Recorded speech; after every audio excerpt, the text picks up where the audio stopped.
সবাই ভিতরে বসো।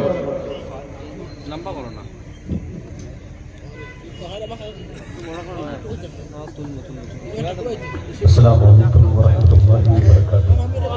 وعلیکم السلام ورحمۃ اللہ وبرکاتہ۔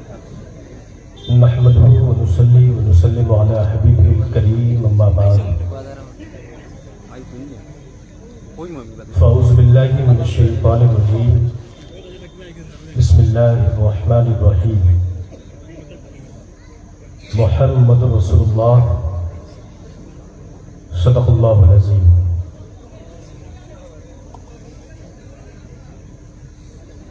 صدر اجلاس و معزز زینت اسٹیج علماء کرام، حاضرین بزم،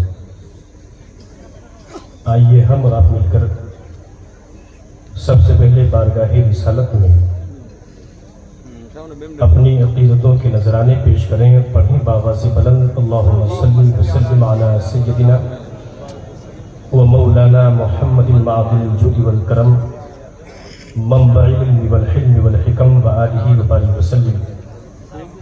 صلو علیہ صلاۃ و سلام علیک یا رسول اللہ، صلو علیہ صلاۃ و سلام علیک یا حبیب اللہ۔ مقامی زبان میں بہت ہی عمدہ خطاب آپ نے اپنے مہمان عالم دین کا سماعت کیا۔ آج کا یہ عظیم الشان اجلاس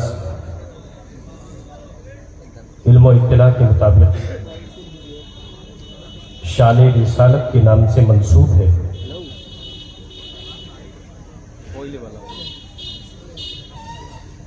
آپ سب کا یہاں اپنے آقا و مولا کی محبت میں ایک سیلاب کی طرح بیٹھنا، یہ اپنے عقیدے کے حق ہونے کے ثبوت کے لیے بہت کافی ہے۔ اور اگر میں دل کی بات کہوں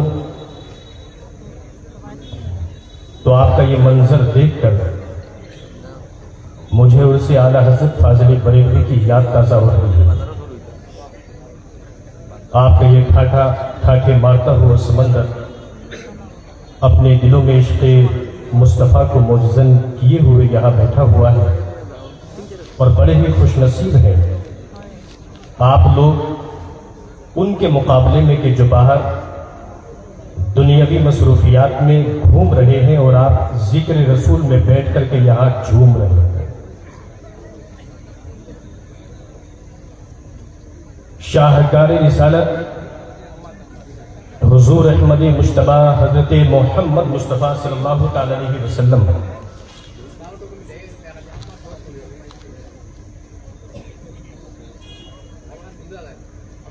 کی شان کی حقیقت کو اجاگر کرنے کے لیے انہی کے عاشق زار امام احمد رضا خان فاضلی بریلوی نے بہت ہی خوب انداز میں کہا ہے۔ وہ کہتے ہیں کہ وصف رخ ان کا کیا کرتے ہیں، شرح والشمس ضحا کرتے ہیں، ان کی ہم مدح و ثنا کرتے ہیں جن کو محمود کہا کرتے ہیں۔ تو ہے خورشید رسالت پیارے،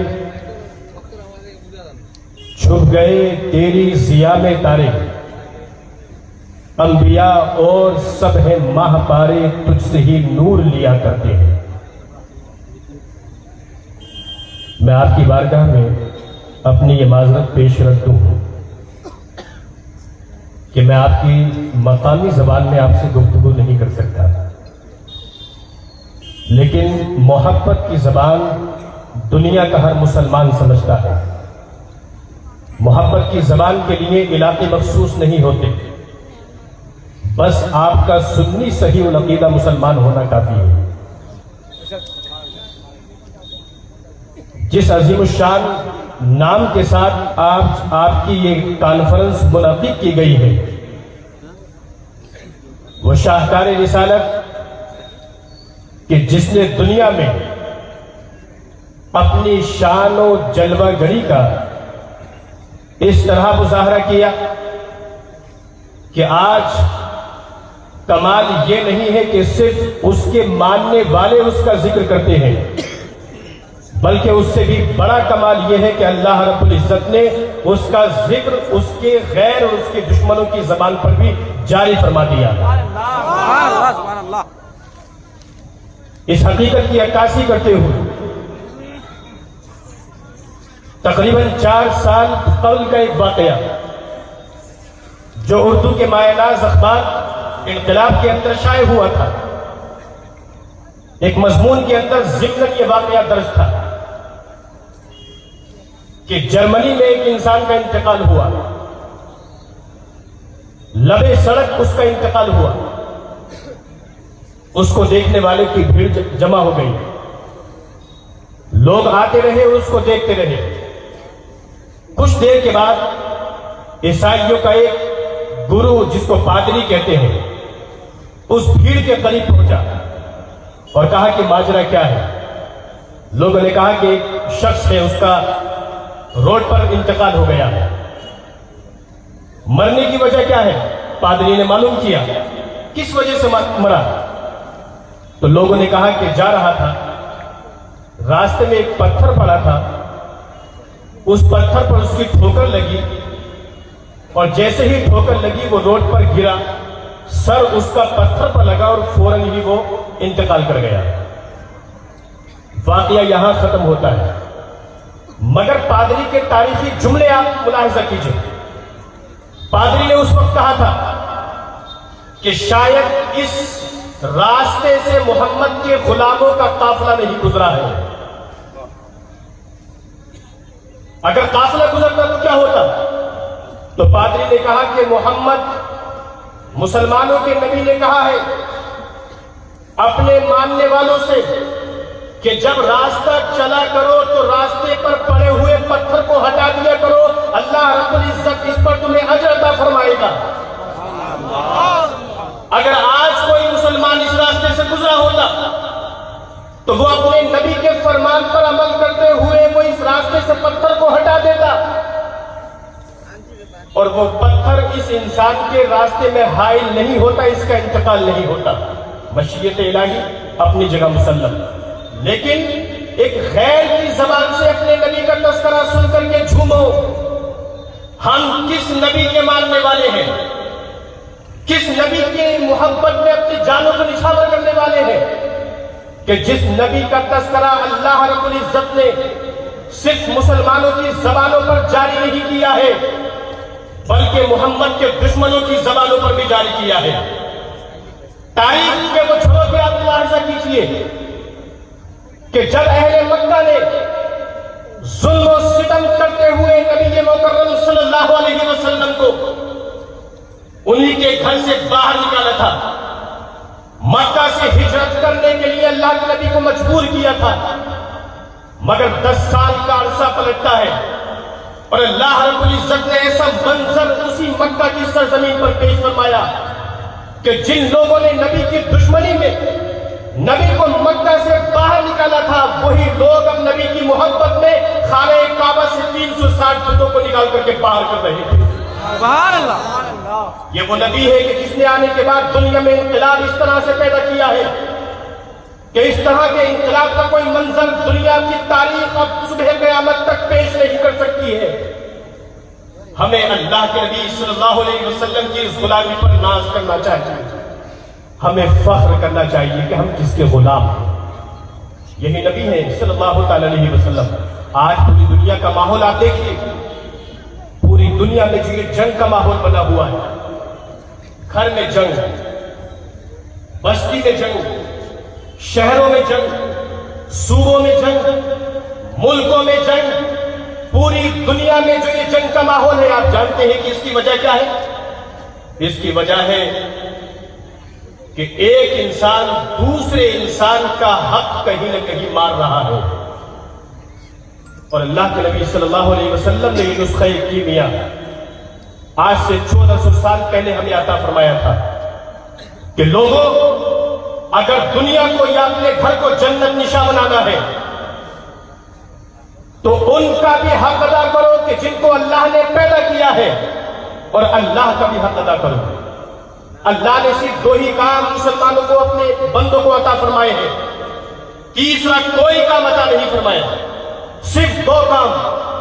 ان دو کاموں پر عمل پیرا ہو کر کے جو بھی مسلمان اس دنیا سے جاتا ہے اس کی دنیا بھی کامیاب ہے اور اس کی آخرت بھی کامیاب ہے۔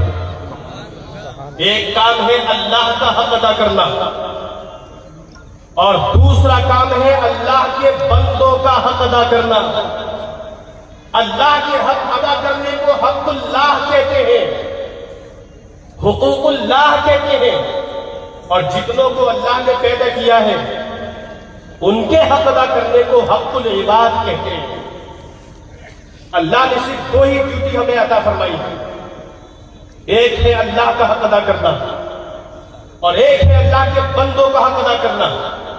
اللہ کے نبی صلی اللہ علیہ وسلم اس دنیا میں جو تشریف لائے ہیں ان کے تشریف لانے کا بنیادی مقصد یہی ہے کہ وہ اللہ کے بندوں کو ان دونوں کاموں پر اس طرح سے گامزن کر دے کہ کسی کی بھی زندگی اس منظر سے خالی نظر نہ آئے کہ وہ انسان اللہ کا بھی حق ادا کرنے والا ہو اور اللہ کے بندوں کا بھی حق ادا کرنے والا ہو۔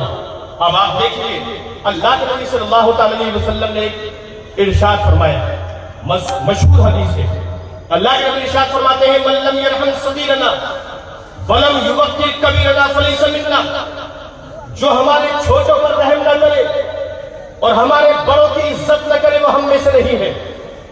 اس دنیا کے اندر یا تو کوئی چھوٹا ہوگا، انسان کی دو ہی کیفیت ہو سکتی ہے، انسان یا تو اپنے سے بڑے سے چھوٹا ہوگا یا چھوٹے سے اوپر کوئی بڑا ہوگا، یا تو انسان بڑا ہوتا ہے یا چھوٹا ہوتا ہے۔ اب اللہ کے نبی صلی اللہ علیہ وسلم کا یہ فرمان اپنی نگاہوں کے سامنے رکھیے، اللہ کے نبی نے کیا فرمایا؟ جو ہمارے چھوٹوں پر رحم نہ کرے اور ہمارے بڑوں کی عزت نہ کرے وہ ہم میں سے نہیں ہے۔ ہم میں سے ہر انسان اگر اپنے چھوٹے پر رحم کرے، ہم میں سے ہر انسان اگر اپنے بڑے کی عزت کرے، بلکہ پوری دنیا کا انسان اگر اپنے چھوٹے پر رحم کرے اور اپنے بڑے کی عزت کرے تو پوری دنیا جنت نشاں بن سکتی ہے۔ یہ اعلان رسول اعلان مصطفیٰ ہے۔